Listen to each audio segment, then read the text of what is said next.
Do you actually have the faith, or are you just saying you do because it sounds good? Are you just saying you do because it sounds like what you should be saying? Does what you read in the Bible of the mighty and great miracles that God has performed match the faith that you say that you have? Because it's easy to say it. It's easy to say that you have faith. It's easy to recite multiple Bible verses talking about faith. But do you actually believe? You can recite Proverbs 3, 5, and 6 as much as you want. But do you actually put the trust in the Lord with all your heart? Everybody loves reading Matthew 6:33. But are you actually seeking the kingdom first and trusting that God will provide all your needs? We say it because it sounds good. It sounds cool. It sounds like what we need to be saying. But when are we going to stop saying and actually start believing? When are we going to stop saying and actually start doing?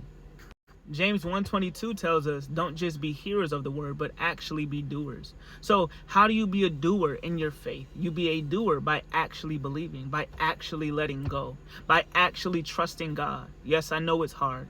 God knows that you know it's hard. But he's still telling you to trust him because he knows the outcome.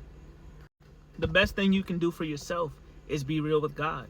Say, God, hey, I know what your word says, but I'm just having trouble believing it.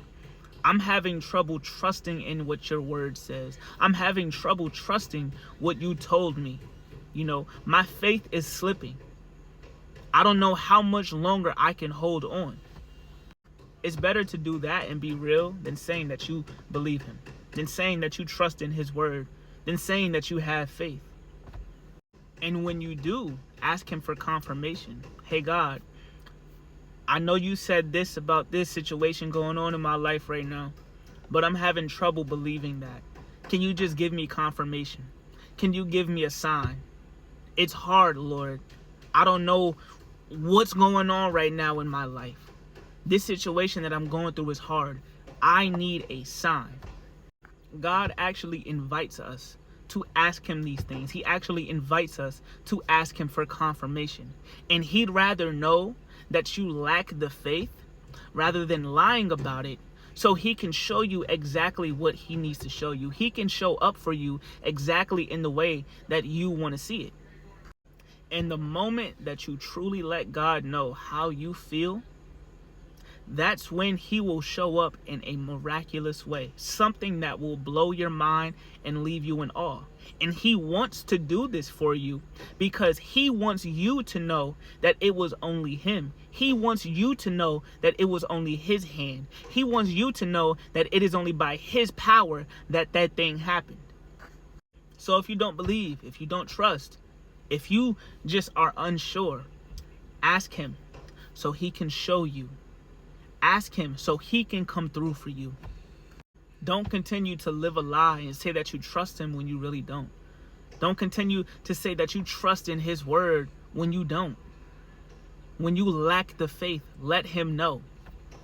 And especially if you're somebody where God has already come through for you time and time and time again, and he's blown your mind time and time and time again, and you still lack the faith, it's better to let him know rather than lying and saying that you believe in him when you really don't.